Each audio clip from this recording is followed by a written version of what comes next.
Hello, Emma here. How are you today? So today I want to go through, I was just like thinking about all the things over especially the past year that we've kind of heard and shouldn't have heard. So I want to go through 5 things that I've heard and wish I hadn't heard.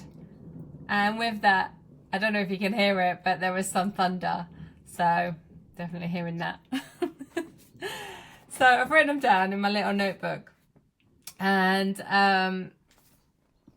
so the first one is, so these are things that I've heard from professionals, mainly people like social workers or working within or in housing, working within the professional services that we've had to deal with over the years. So the first one is, we prefer commission services because they're cheaper. So a commission, for those that don't know, a commission service is like, so if you get like a direct payment and you can have that paid to you in 3 ways. So there is the direct payment comes to the person and they use that money to buy in the services that meet the needs in their care plan, or it can be an ISF, an individual service fund. So that means that you employ a company and they manage the budget for you. And then the third one is that it's kind of like commissioned and you don't really see the money, and social services will and the council will buy in the provisions and pay for the provisions and pay for everything themselves. So you don't get to see the money. And then if you want to make any changes, you have to phone them, and it's a bit of a lengthy process. But sometimes the councils, by doing commission services, they can buy in bulk and get like the services much cheaper. And some councils like that because they have control, and they can get the services cheaper, so they can buy in from companies that they use certain services and they get a cheaper rate for doing that. So yeah, we prefer commission services because they're cheaper. I wish I hadn't heard that because it's a bit rubbish. Number 2, you can't even look at this flat until you've had an MCA. Now, I've talked about this before. MCA, mental capacity assessment, housing people saying that my daughter couldn't even look at the flat, couldn't even look at it without knowing whether she's got a mental capacity to sign the tenancy agreement. Just wrong. She doesn't need a mental capacity assessment if she doesn't even want the flat. She needs to look at it to know she wants a flat. But no, you can't even look at a flat. And the reason being, well, we didn't want to disappoint her in case she can't have it. I don't really know, thinking it through, I don't know why she wouldn't be able to have it, even if she didn't have mental capacity to sign a tenancy, which in fact she did have mental capacity to sign a tenancy. But that's by the by. That's in another video. So just a load of rubbish, completely undermining. Wish I hadn't have heard it. We did. Okay, number 3. How long have you suffered with your disability? Now, I didn't hear this.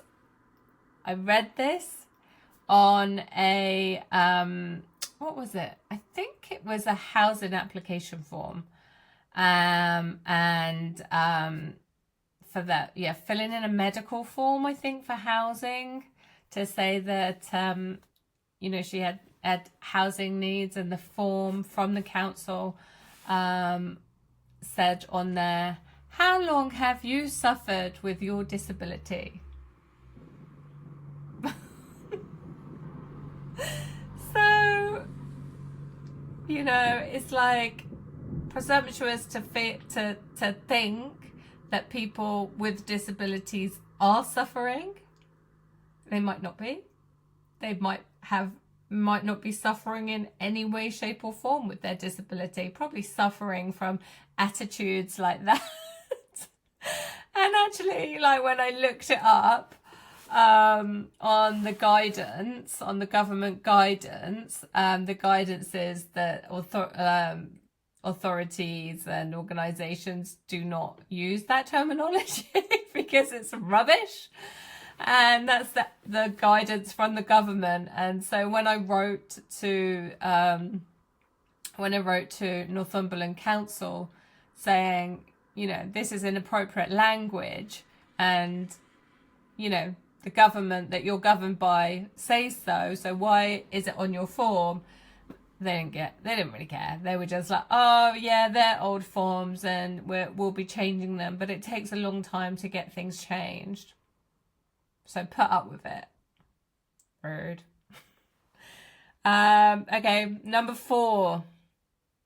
It's our policy not to consider DREs for transport. So DRE, if you go see the other video where I talk about DREs, disability related expenses. So they are, if you're having to pay a contribution to your social care budget, then you can have disability related expenses, you know, considered so that you can reduce the contribution that you need to pay. And so this was on a phone call with the financial assessment officer to see how much contribution we needed to pay. And I said, oh, you haven't even asked us about any DREs. And she's like, have you got any? And I was like, well, yeah, you know, like we're going to have to, my daughter's going to have to pay for transport when the carer takes her out.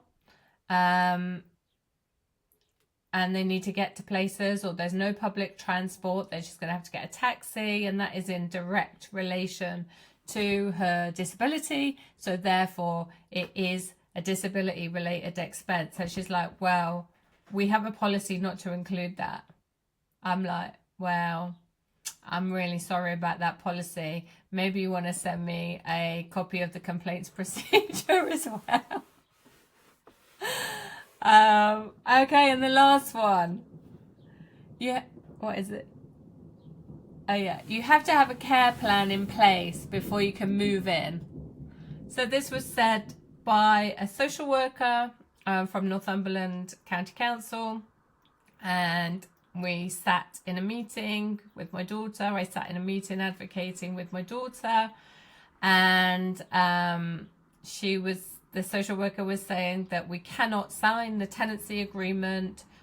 She cannot move in until the care assessment is in place. So not just the assessment, but it's active, it's in place. You're receiving your personal budget, and it's just a lie. It's a lie. Well, it's not a lie. You know, it's not a lie. She wasn't purposely lying. I'm sure she was ill-informed. She had maybe learnt that or been told that. I don't know, but she was absolutely adamant. No matter what we said, I couldn't budge her on that. And I said, well, what can you do to stop us?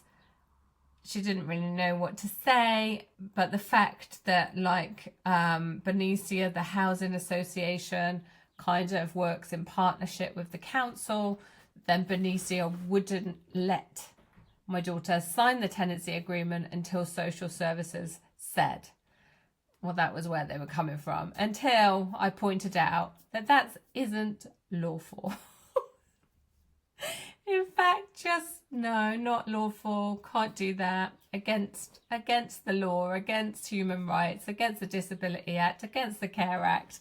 So, no, that's not happening. And in fact, my daughter did sign the tenancy agreement and did move in.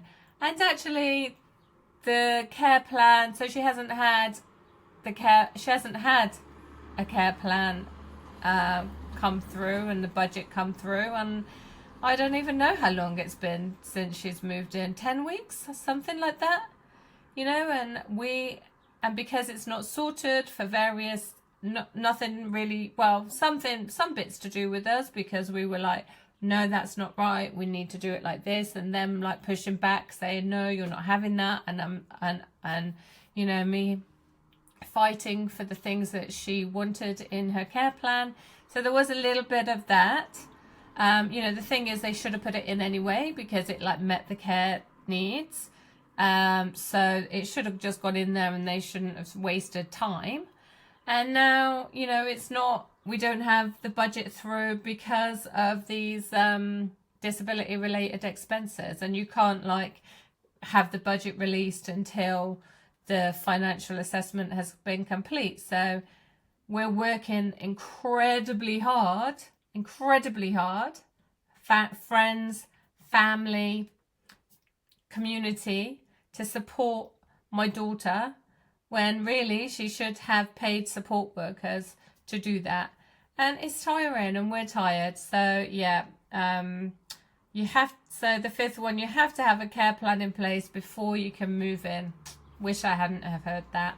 Wish I hadn't have heard any of them, really. And I just wish, I don't know, Northumberland County Council specifically, because that's what I've got experience of. I've also got experience of Surrey County Council, which are equally as rubbish.